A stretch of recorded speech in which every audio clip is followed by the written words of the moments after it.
सत्यं वदिष्यामि तन्मामवतु तद्वक्तारमवतु अवतु माम् अवतु वक्तारम्।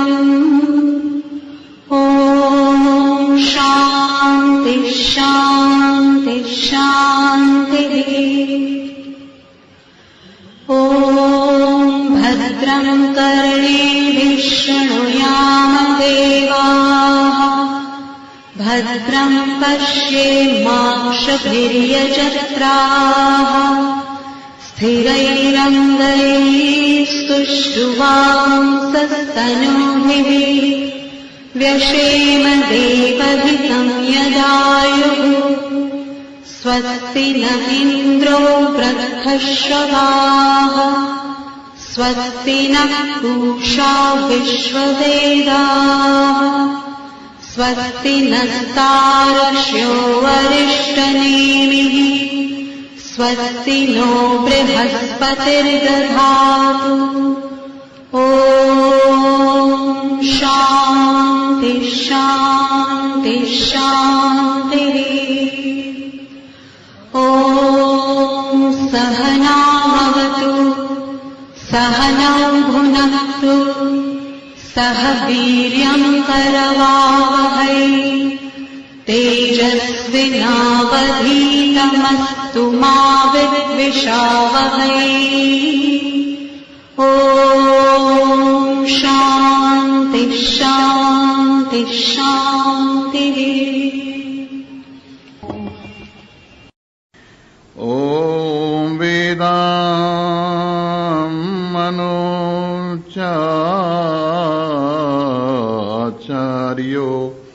अन्तेवासिनम् अनुशास्ति सत्यं वद धर्मं चर स्वाध्यायान्मा प्रमदः आचार्याय वित्तम्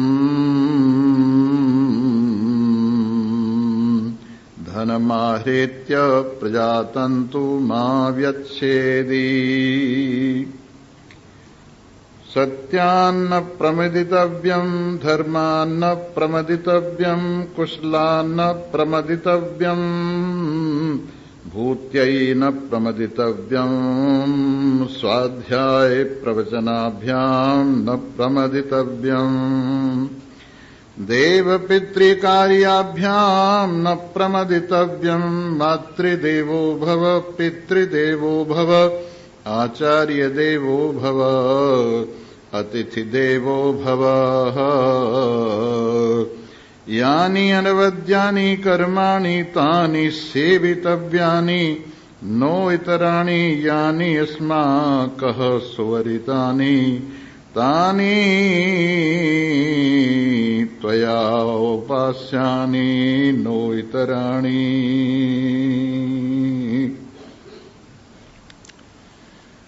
उपस्थित भाग्यवान श्रोता वृंद, कल आपने जो वेद भगवान के अपौरुषेय वचनों का श्रवण किया और उससे जो आपको अपौरुषेय ज्ञान प्राप्त हुआ, जो हम लोगों के लिए पौरुषेय बनकर हमारे पुरुषार्थ में सहायक हुआ करता है। पुरुष वही कहलाता है जो पुरुषार्थी होता है।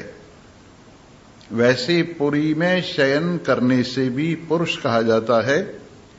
ये सभी शरीर चलती फिरती पुरियां हैं और इनमें जो एक पुरुष आराम फरमा रहा है उसका नाम पुरुष है।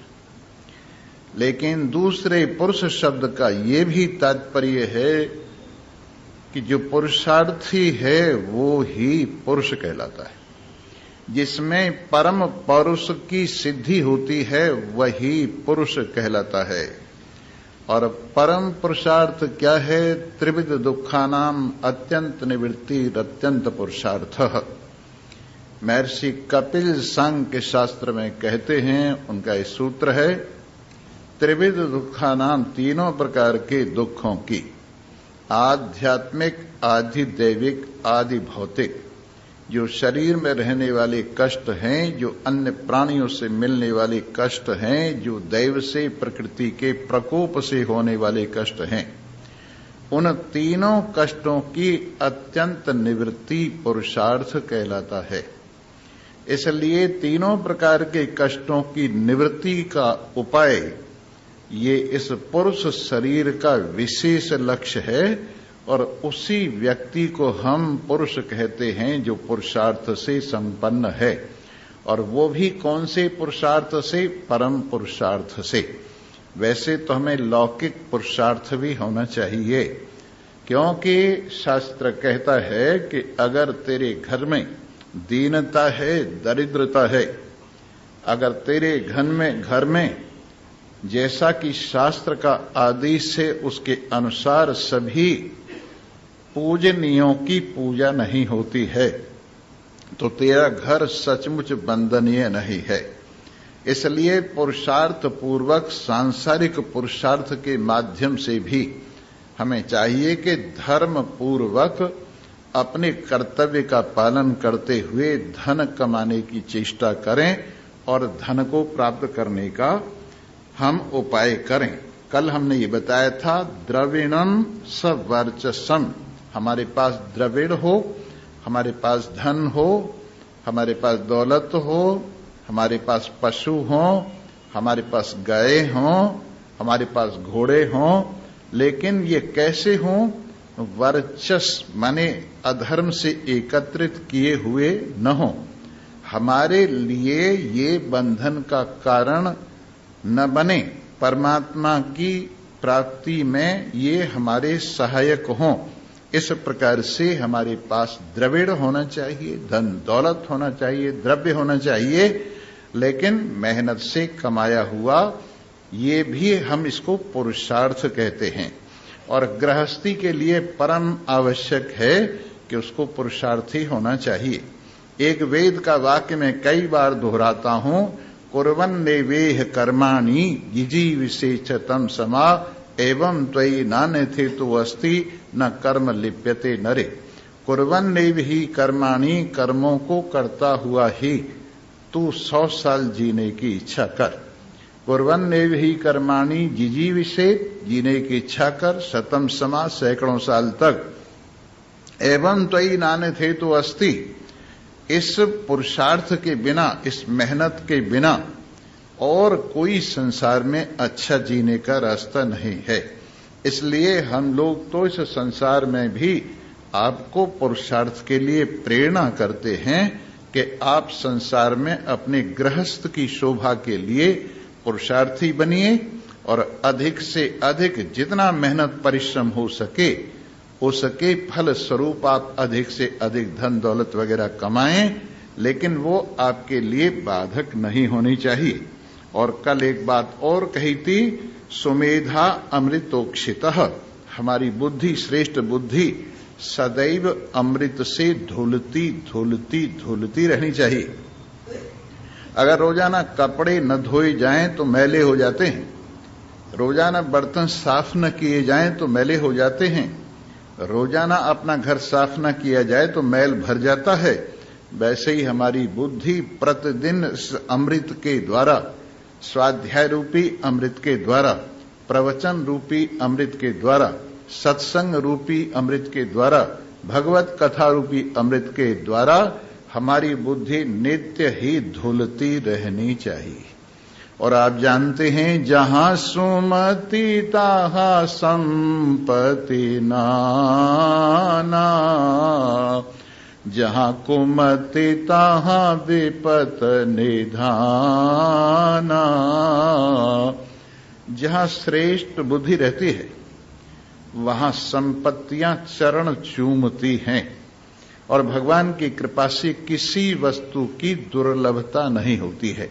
इसलिए जहां सुमतिता संपत्ति नाना, जहां पर सुमति है, श्रेष्ठ बुद्धि है, वहां पर अनेक प्रकार की संपत्ति रहती है, और जहां पर कुमति है वहां आपत्तियों का ढेर लगा रहता है। और ये सुमति कहां से मिलती है? बिन सत्संग विवेक न होई, राम कृपा बिन सुलभ न सोई। बिना सत्संग के ये सुमति कहीं से भी प्राप्त नहीं होती। ये विवेक क्या करना चाहिए, क्या नहीं करना चाहिए, ये ज्ञान केवल सत्संग से ही होता है। इसलिए भगवान की कृपा होती है जिस पर, उसको सत्संग की आकांक्षा होती है। और आपने ये भी सुना है 3 चीजें भगवान की कृपा से मिलती है, मनुष्यत्वम, मुमुक्षत्वम, महापुरुष संशय। एक तो मनुष्य शरीर भगवान की कृपा से मिलता है, और दूसरे मुक्ति की इच्छा, भवसागर से पार होने की इच्छा, तीनों प्रकार के दुखों को जड़ समेत निवृत्त करने की इच्छा, ये भी भगवान की कृपा से होती है। और महान पुरुषों का आश्रय, ये भी भगवान की कृपा से होता है।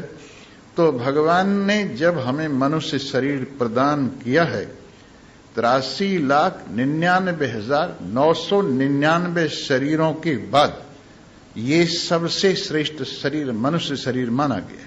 ये भगवान की अंतिम कारीगरी है, इसमें भगवान की सारी कारीगरी पूर्ण हो गई है। ये वो दर्पण है जिसमें भगवान का साक्षात्कार किया जा सकता है। ये वो दर्पण है जिसमें भगवान ने भगवान को देखकर बड़ी प्रसन्नता जाहिर की और कहा ये शरीर सबसे श्रेष्ठ शरीर है। ऐसा शरीर हमने प्राप्त किया है, मनुष्य शरीर। तो हमें चाहिए कि हम संसार के मामले में भी पुरुषार्थी, बात चल रही थी कि हमारी बुद्धि रोजाना कैसी होनी चाहिए? श्रेष्ठ होनी चाहिए, अमृत से धुली हुई होना चाहिए।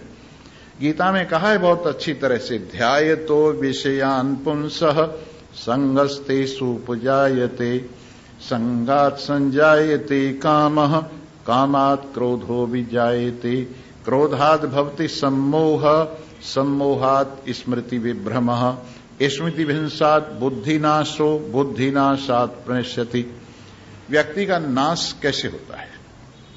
पहले व्यक्ति कुसंग में बैठता है और कुसंग में बैठकर संसार के विषयों की चर्चा करता है, सुनता है, और इससे इसके दिमाग में सांसारिक विषयों का मूल्य अधिक से अधिक बस जाता है और ये समझता है कि संसार के विषय ही जीवन का फल हैं।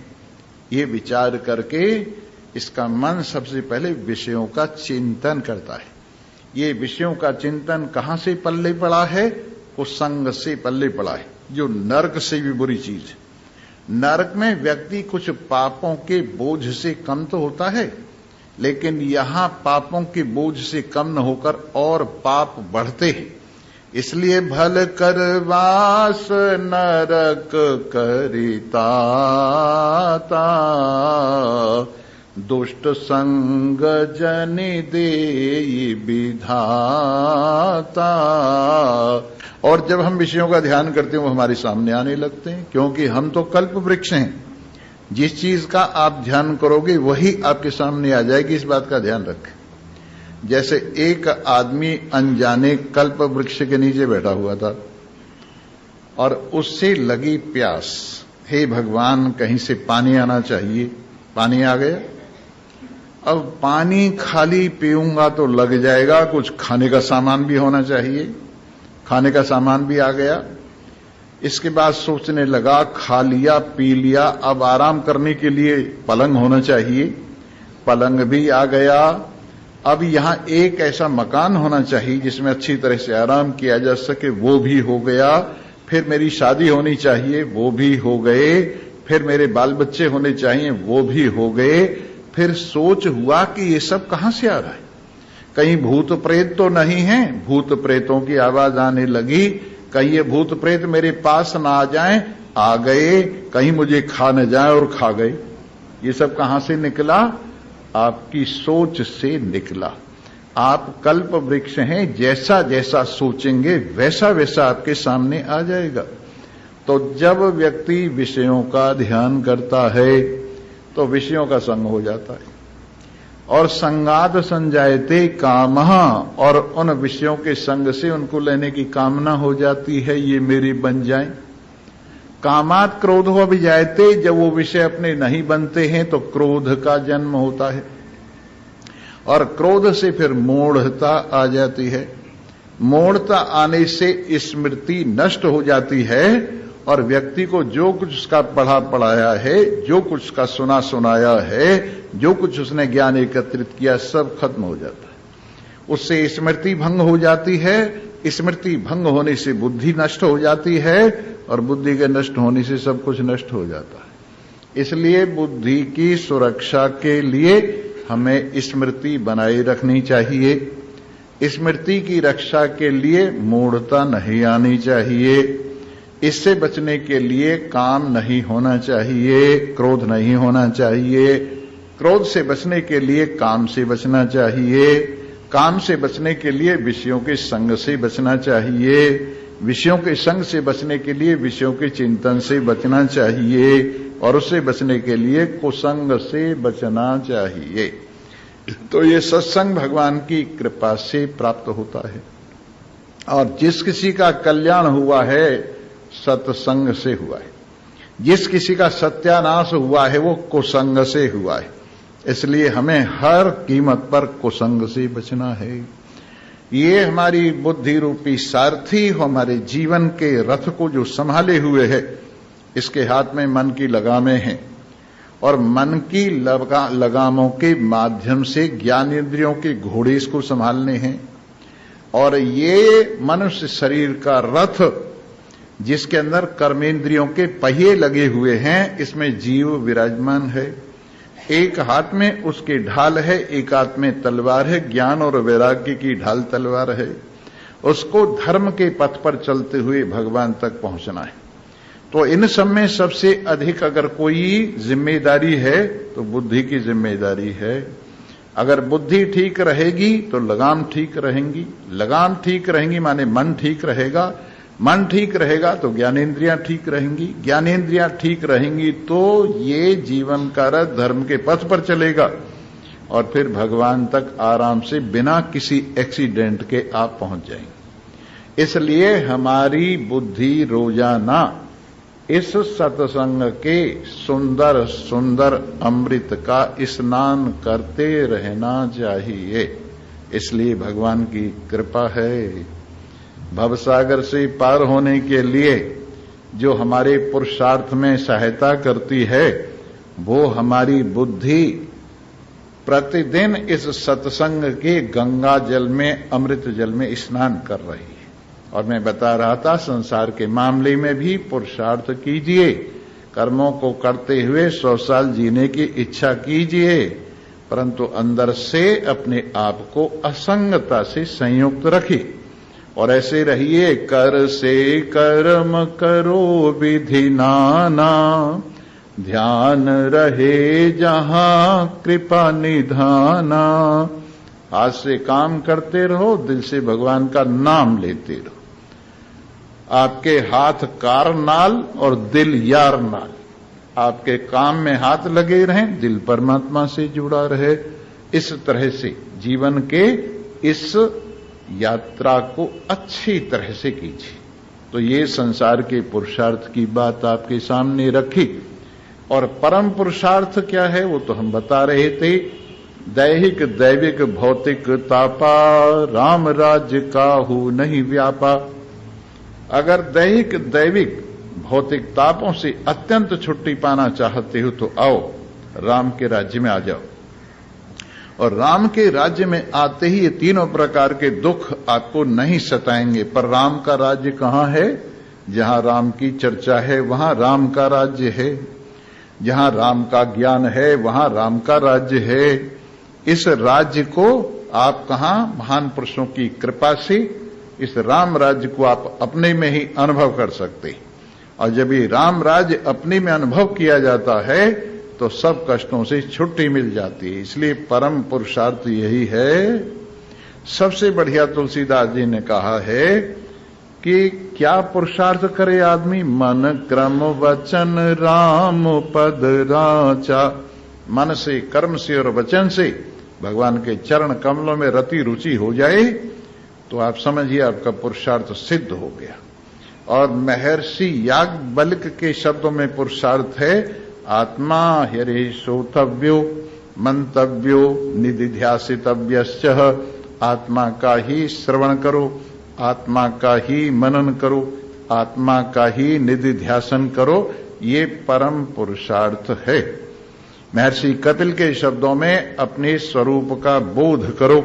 प्रकृति और पुरुष का ठीक ठीक जब आपको ज्ञान हो जाएगा तो प्रकृति आपके रास्ते से हट जाएगी। जिस प्रकार से एक सुंदर नारी ऊपर महल पर खड़ी हुई आने जाने वाले व्यक्तियों को देख रही है, और जो व्यक्ति अगर उसको देख लेवे तो वहां से भाग जाती, वैसे ही ये प्रकृति भी सुंदर नारी की तरह से इस पुरुष को लगातार देख रही है, और जिस दिन पुरुष इसको देख लेगा ये इसके रास्ते से भाग जाएगी। इस प्रकार से ये प्रकृति और पुरुष का ज्ञान, पुरुष के ज्ञान से प्रकृति निवृत्त हो जाती है। इसलिए महर्षि कपिल कहते हैं कि अपने स्वरूप का ज्ञान यही प्रकृति से, जन्म मरण से छुट्टी पाने का एकमात्र रास्ता है। इसलिए आप पुरुषार्थ भी कर रहे हैं और परम पुरुषार्थवान भी हैं। आपका जीवन धन्य हो गया। आपके दोनों हाथों में लड्डू हैं। इस व्यवहार के हाथ में भी लड्डू हैं, परमार्थ के हाथ में भी लड्डू हैं। आइए आज उन लड्डुओं में से एक लड्डू का जिक्र कर रहे हैं। दूसरा लड्डू भी आपको दे देंगे, ऐसी बात नहीं। पहले एक लड्डू संभालिए, समझे ना। सबसे पहले मिठाई लड्डू बनी थी और मिठाइयां सब बाद में बनी, और सबसे बाद में इमरती बनी थी। इमरती देखी आपने, बड़े हेर फेर होते हैं। जलेबी तो होती ही है, पर इमरती में और ज्यादा हेर फेर होते हैं। जब किसी का मजाक उड़ाना होता है तो वो कहते कि हमारे चाचा जी इतने सीधे हैं जैसे जलेबी सीधी होती है। इस प्रकार से इमरती बहुत बाद में बनी है, लेकिन सबसे पहले क्या बना है? लड्डू बने हैं। यूं हाथ कीजिए और लड्डू तैयार हो जाता है। और जनाब लड्डू के पीछे भाग रहे थे लोग। लड्डू लुढ़कता लुढ़कता भगवान के पास गया और जाकर कहने लगा, भगवान जी मुझे बचाइए, हर कोई मुझे खाता है। भगवान जी कहने लगे, मेरा भी ईमान खराब होने का, तू भाग जा यहां से, मेरा भी जी कर रहा है तुझे खाने। तो ये लड्डू ऐसा है। और एक लड्डू में और विशेष बात है, जो लाड़ से दिया जाए वो लड्डू है, प्यार से दिया जाए। कहते हैं ना लाड़ लड़ाई, माने प्यार किया, बच्चे के साथ लाड़ लड़ाते हैं।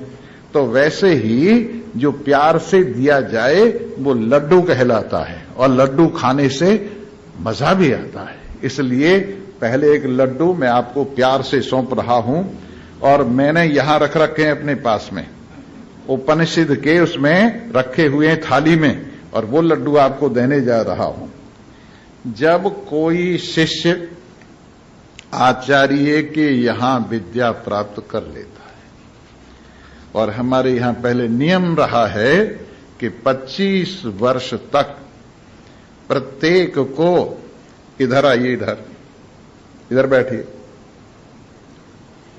बोलो सच्चिदानंद। जी हां, 25 वर्ष तक ब्रह्मचर्य व्रत का पालन करते हुए पढ़ना लिखना चाहिए। माता वैरी पिता शत्रु येन बालो न पाठित न शोभते सभा मध्य हंस मध्य बको यथा। चाणक्य ने कहा है वो माता बैरी है, पिता शत्रु है, जो अपने बच्चों को पढ़ाते नहीं। और बिना पढ़े बच्चे एक श्रेष्ठ समाज में ऐसे लगते हैं जैसे कौओं के बीच में कोई, यानी हंसों के बीच में कोई कौआ बैठ गया। इसलिए बहुत जरूरी है। तो 25 साल की आयु तक दो बातें होती हैं, एक तो शरीर परिपक्व हो जाता है और एक मन परिपक्व हो जाता है।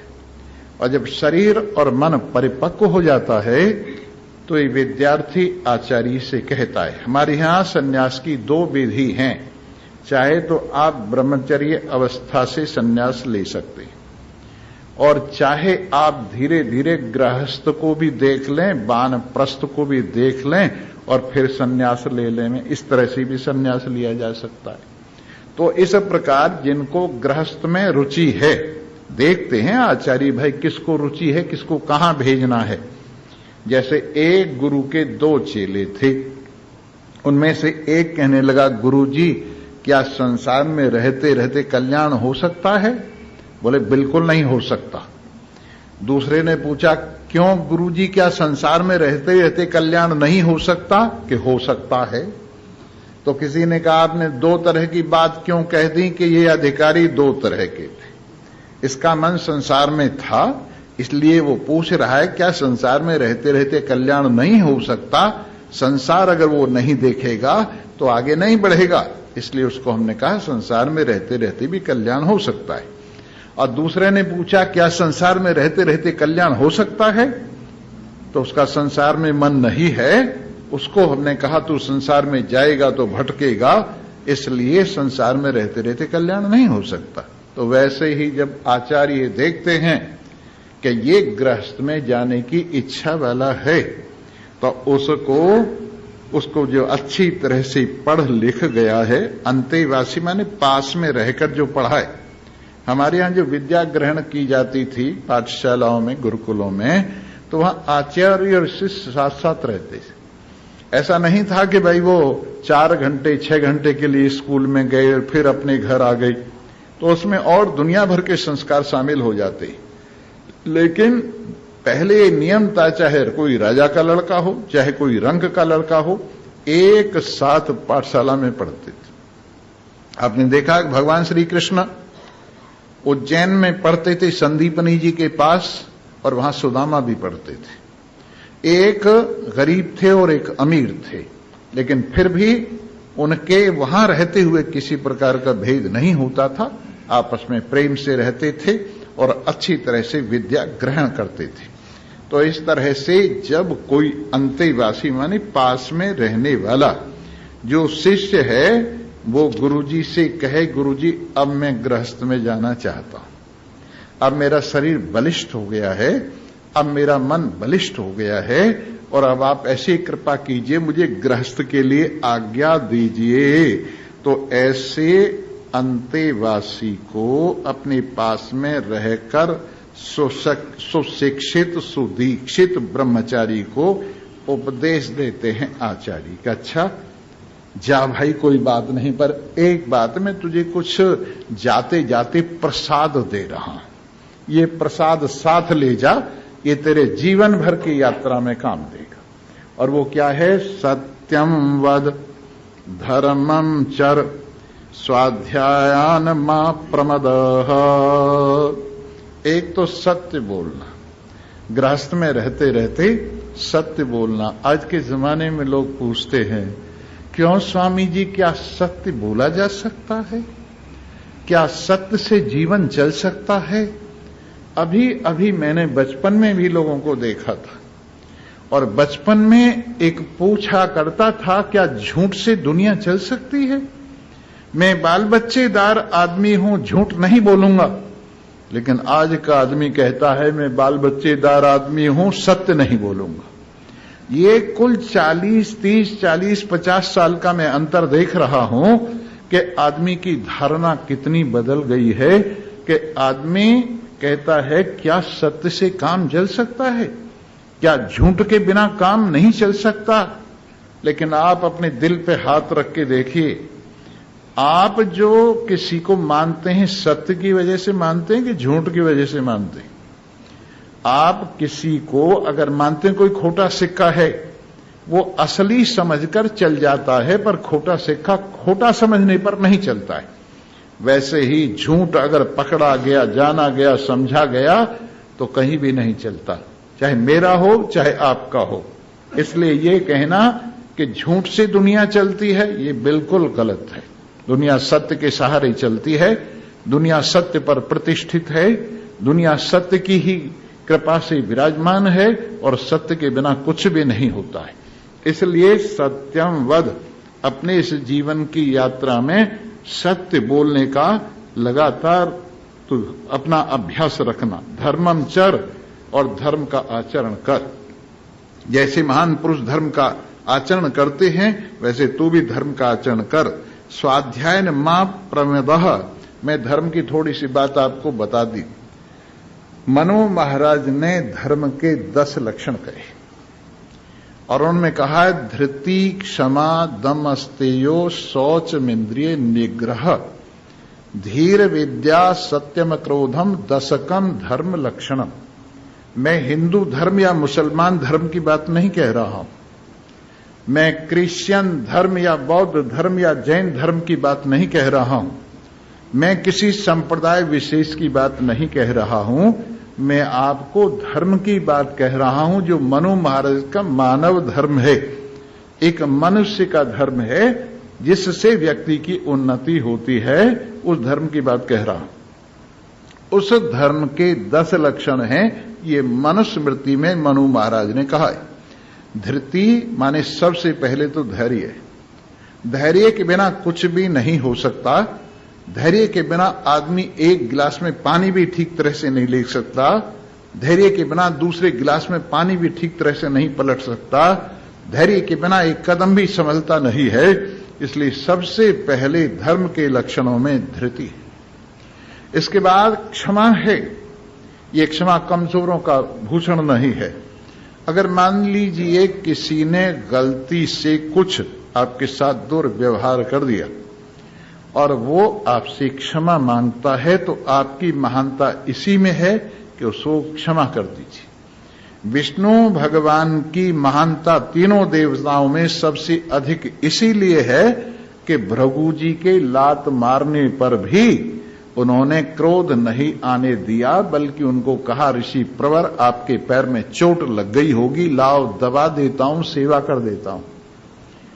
और ये देखिए भृगु ब्रह्मा जी के द्वारा प्रताड़ित हुए, शंकर भगवान के द्वारा भी भगाए गए थोड़ा सा दुर्व्यवहार करने पर। लेकिन सबसे बड़ा दुर्व्यवहार जो लात मारना है किसी के सीने में, वो भृगु ने किया भगवान विष्णु के साथ। लेकिन भगवान विष्णु कहा विष्णु को घट गयो जो ध्रुव मारी लात, क्षमा बड़े न को चाहिए छोटे न को अपराध, कहा भृगु को, कहा विष्णु को घट गयो जो भृगु मारी लात। तो इस तरह से क्षमा ये बहुत बड़ी चीज है। क्षमा करने से अपने अंदर से क्रोध शांत हो जाता है, क्षमा करने से द्रोह शांत हो जाता है, क्षमा करने से दुर्भावना दूर हो जाती है। दूसरे को तो लाभ होता ही, अपने को बहुत बड़ा लाभ होता है। जो हम किसी की बात को लेकर के व्यर्थ जलते रहते हैं, अगर क्षमा कर दिया जाए तो वो जलन दूर हो जाती है। इसलिए धर्म का दूसरा लक्षण है धृति, क्षमा। धृति, क्षमा, दम, अस्तेय और इंद्रियों का कंट्रोल होना, ये तीसरा लक्षण है। आदमी इस मामले में अगर कहीं रहे दुनिया में और अपनी इंद्रियों पर संयम रखे तो हर जगह उसकी पूजा होगी, हर जगह उसकी मान्यता होगी। अगर उसका इंद्रियों पर कंट्रोल है तो कहीं भी जाए वहीं पूजित होगा और उसके लिए अपने लिए भी लाभ होगा, क्योंकि वो संयम से अपनी इंद्रियों का संयम करके रहेगा तो उसका मन शांत रहेगा। ये इंद्रियों की वजह से ही हमारे मन में अशांति बनी रहती है और पांचों ज्ञानेंद्रियों के द्वारा लाए गए विषयों के प्रति जो लालच है वो हमें शांत नहीं होने देती। इसलिए ये दम, इंद्रियों का संयम, ये धर्म का तीसरा लक्षण है। धृति, क्षमा, दम, अस्तेय, चोरी न करना, मन से किसी की वस्तु को लेने के लिए न सोचे, और यहां तक कि वाणी से भी किसी की वस्तु को लेने के लिए न कहे, और शरीर से भी किसी की वस्तु को न उठाए। हमारे यहां ऐसे ऐसे हुए हैं, एक बहुत श्रेष्ठ जंगल में तपस्या करने वाले ऋषि थे। वो एक बहुत बढ़िया बगीची लगा करके वहां निवास करते थे। उनके छोटे भाई वहां पहुंच गए और उस समय वहां वो नहीं थे, तो उन्होंने क्या किया, एक फल पेड़ से नीचे गिर गया और उन्होंने वो फल उठाकर अपने उपयोग में कर लिया, खा लिया उन्होंने। जब उन्होंने फल खा लिया तो खाते खाते वो आ गए और आगे कहा भैया तुमने ये क्या किया, छोटे भाई थे उनके, तुमने ये क्या किया। अब उन्हें अपराध बोध हुआ। उन्होंने ये नहीं कहा मैंने ठीक किया है, उन्होंने ये नहीं कहा कि ये मेरा अधिकार है, उन्होंने ये नहीं कहा ये मेरे भाई का है। कहने लगे भाई साहब, भैया जी मेरे से तो भूल हो गई। अब इस भूल का क्या उपाय है कि इसका भूल का उपाय यही, तुम राजा के पास जाओ और राजा से कहो वो तुम्हें दंड देवे। राजा के पास गए और राजा के सामने उन्होंने अपना अपराध कहा। कहने लगा, ऋषि प्रवर, ये कोई अपराध नहीं है, आपने अपने भाई का फल खाया है और फिर आप ब्राह्मण हैं, इसलिए भी मैं आपको दंड नहीं देता हूं, आप जाइए। कहने लगे, अगर दंड नहीं दोगे तो मैं जाऊंगा नहीं, क्योंकि मैं ही अगर दंडित नहीं होऊंगा तो साधारण प्रजा जो है क्या शिक्षा लेगी। और आपको आश्चर्य होगा, अपने आप उन्होंने कहा, मेरा ये हाथ काट दीजिए। तो इस प्रकार से ये जो चोरी न करने का व्रत है, आपको मैं विश्वास दिलाता हूं, अगर आप चोरी नहीं करेंगे आपको किसी चीज की कमी नहीं होगी। महर्षि पतंजलि ने कहा है, जहां उन्होंने यम 5 बताए हैं, उनका फल कहा है, अहिंसा प्रतिष्ठायाम वैर त्यागः। जो अहिंसा का पालन करता है उसके जीवन से बैर निकल जाता है, और जो सत्य बोलता है उसकी वाणी में अमृत निवास करता है, कभी झूठी उसकी वाणी नहीं होती। जो चोरी नहीं करता है उसको सब पदार्थों की उपलब्धि होती है, कभी किसी पदार्थ की कमी नहीं रहती। और जो सदाचार से संयुक्त रहता है उसके अंदर अनंत सामर्थ्य रहती है, और जो त्याग से युक्त रहता है उसको देवता भी सम्मान करते हैं। ये 5 यम का फल कहा है। इसलिए धर्म का जो लक्षण आपके सामने चोरी न करना कहा गया है, ये बहुत जरूरी है कि हम किसी की चीज को लेने के लिए न सोचें, न कहें और न करें। इस तरह से धृति, क्षमा, दम, स्थेय, शौच, इंद्रिय निग्रह, हमारे अंदर पवित्रता रहनी चाहिए। हमारे अंदर नहा धोकर पवित्रता रहनी चाहिए। हमारे अंदर भगवान का नाम लेकर वाणी की पवित्रता होनी चाहिए। हमारे अंदर भगवान का ध्यान करके मन की पवित्रता का हमें ध्यान रखना चाहिए। और इस प्रकार से मन से, तन से और वाणी से, कर्म से हमारे अंदर अपवित्रता का प्रवेश नहीं होना चाहिए। ये 5वां लक्षण है। और इंद्रिय निग्रह, दम जैसी बात ही है इसमें, अपने इंद्रियों को डावाडोल न होने देवे, इधर उधर न जाने देवे। धृति, क्षमा, दम, स्थेयो, शौचम, इंद्रिय निग्रह, धीर, विद्या, सत्यम, अक्रोध।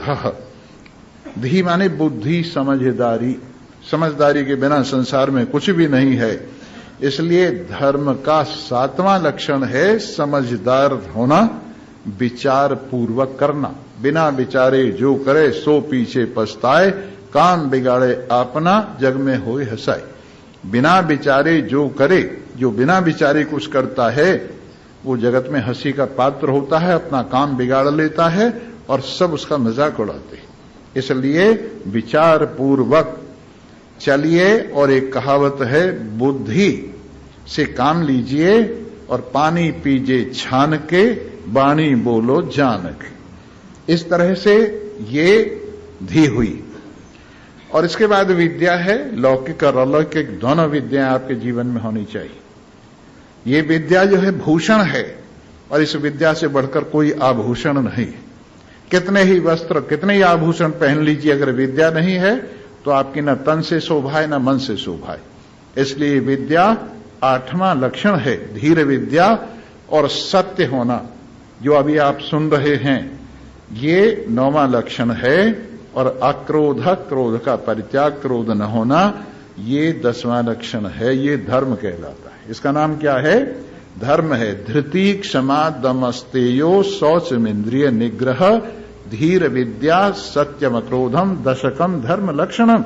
इसलिए धर्म का पालन करो। इसका तात्पर्य है धर्मम चर, धर्म का आचरण करो। स्वाध्यायन मां प्रमदः, स्वाध्याय से प्रमाद न करो। अकेले में बैठकर अपने आप का रोज विचार किया करो, अच्छी पुस्तक देखा करो, ये भी स्वाध्याय। और अपने जीवन के रोज नामचे को रोज देखा करो। सुबह से लेकर अब तक मैंने क्या किया है, मेरे से कोई भूल तो नहीं हो गई है, मेरे से किसी को कष्ट तो नहीं हो गया है, मेरे माध्यम से किसी प्रकार की और संसार के अंदर गंदगी तो नहीं आई है। इस प्रकार रोजाना अपने जीवन के रोज नामचा को अच्छी तरह से देखा करो और देखो कि आप कितनी उन्नति कर रहे हैं या कितनी अवनति कर रहे हैं। ये एकांत में बैठकर विचार करो। इसके बाद कहते हैं आचार्य प्रियम धनम आहृत्य प्रजातंतु मां व्यच्छेति, आचार्य के लिए जितना बन सके उनकी आवश्यकता के अनुसार उनको धन इत्यादि देकर उनका सम्मान करना चाहिए। मैं तो ये कहता हूं अगर धन के बदले में विद्या मिल गई, हालांकि आचार्य को धन देने का मतलब धन के बदले में विद्या नहीं है, ये तो उनकी थोड़ी सी कृपा का जरा सा ही एक वो है ऋण होने की बात, जो उन्होंने इतना बड़ा धन दिया है। अगर आचार्य को आवश्यकता है तो आचार्य की आवश्यकता के अनुसार अच्छे से अच्छी चीज धन आचार्य को लाकर देवे। और प्रजातंतु मां व्यवच्छेदी ही, गृहस्थ में जाने वाले को कह रहे हैं कि तू प्रजा के तंतु को नष्ट मत करना, शादी करना, विवाह करना और अपनी सहगामिनी के साथ धर्म पूर्वक रहना, और इस प्रकार से जीवन की यात्रा तेरी चलती रहनी चाहिए। फिर आगे कहते हैं सत्यान न प्रमदितव्यम, धर्मान न प्रमदितव्यम, कुशलाद न प्रमदितव्यम, भूत्यै न प्रमदितव्यम, स्वाध्याय प्रवचनाभ्याम न प्रमदितव्यम। सत्य से प्रमाद न करे, कोई बात नहीं है, थोड़ा सा झूठ निकल गया तो क्या बिगड़ गया, इसका नाम प्रमाद है। सत्य से प्रमाद न करे, सत्य बराबर बोलता रहे, धर्म से प्रमाद न करे, धर्म पर लगातार चलता रहे। कुशलता से, सबसे बड़ा कुशल व्यक्ति वो है जिसका मन भगवान में रहता है। अगर कोई सबसे बड़ी कुशल है तो यही है कि हमारा मन भगवान में रहे, सबसे बड़ी कुशलता यही।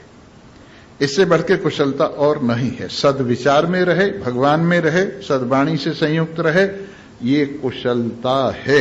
इसलिए कुशला न प्रमदितव्यम, कुशलता से हमें प्रमाद नहीं करना चाहिए।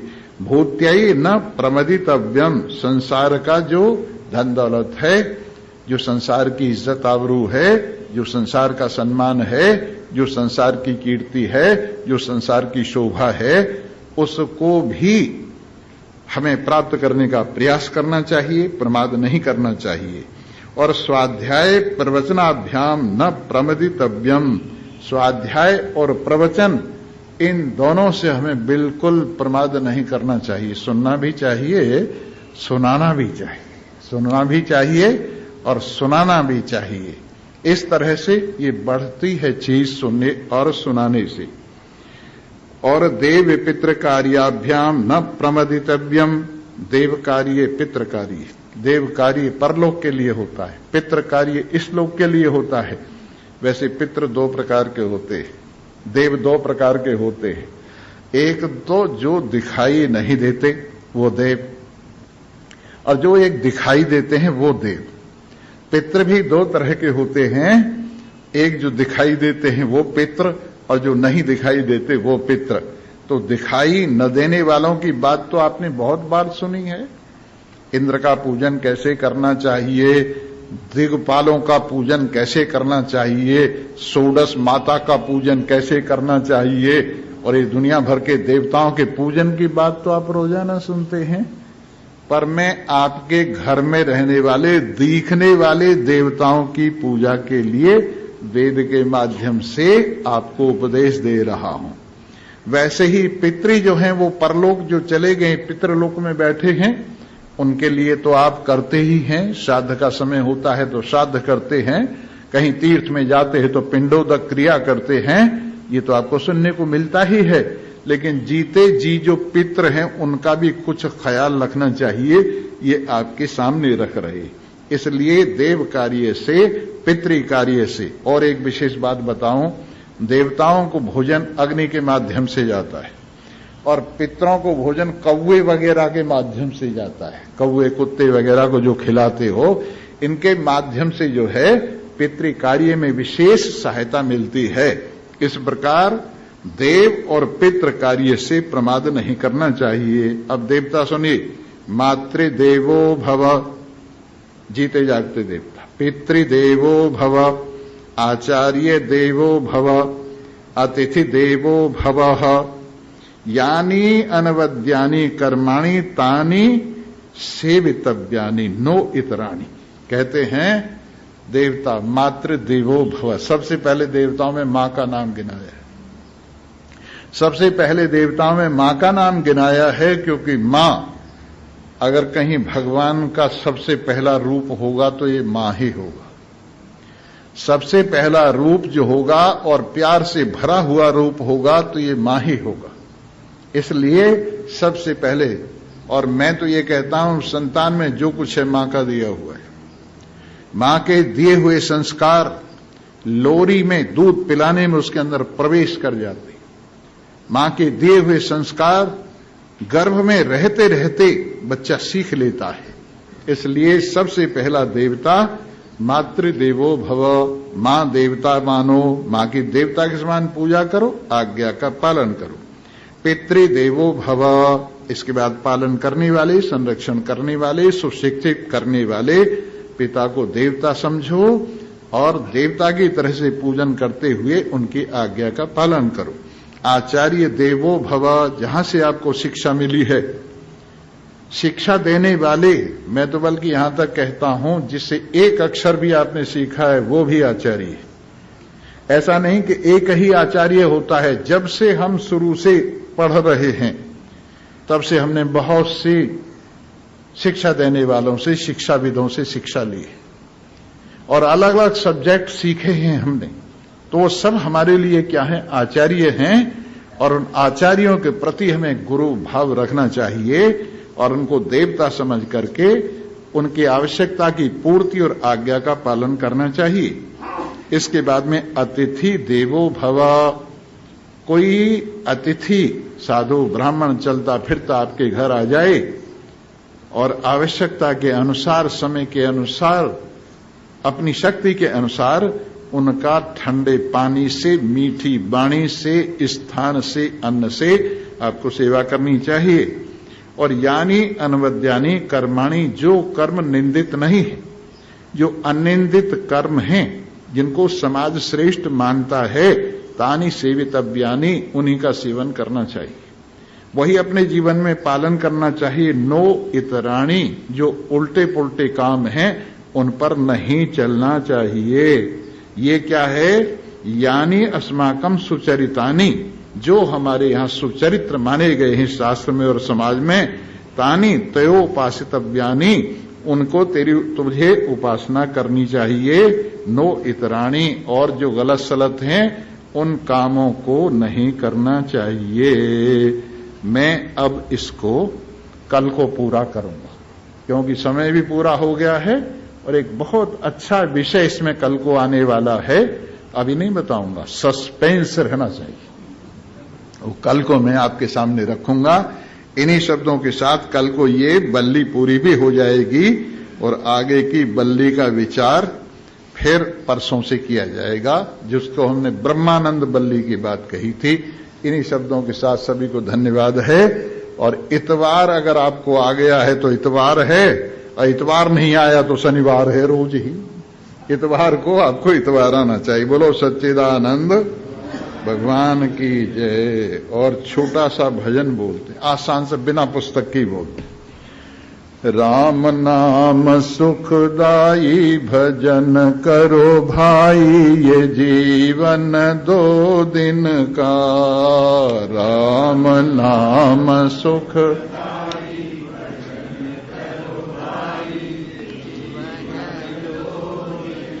अभी तुम बोल नहीं रहे हो, बोलने पे कोई टैक्स थोड़ा ही है, हाँ?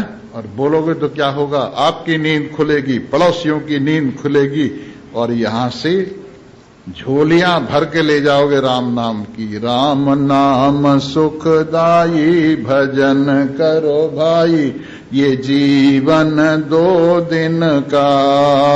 राम नाम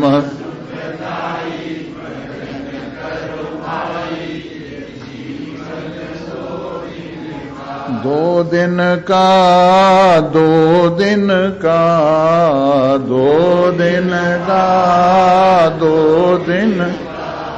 राम नाम सुखदाई भजन करो भाई, ये जीवन 2 दिन का। राम नाम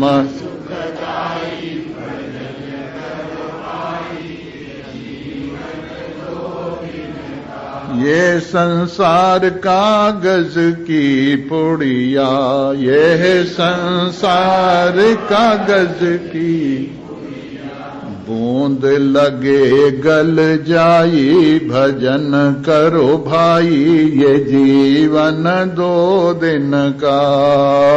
बूंद लगे गल भजन करो जीवन 2। राम नाम सुखदाई, भजन करो भाई ये जीवन 2 दिन का। राम नाम सुख भजन करो ये जीवन। ये संसार झाड़ और झंकड़, ये संसार झाड़ और उलझ पुलझ मर जाई, भजन करो भाई ये जीवन 2 दिन का। उलझ पुलझ मर भजन करो ये जीवन। राम नाम सुखदाई, भजन करो भाई ये जीवन 2 दिन का। राम नाम सुख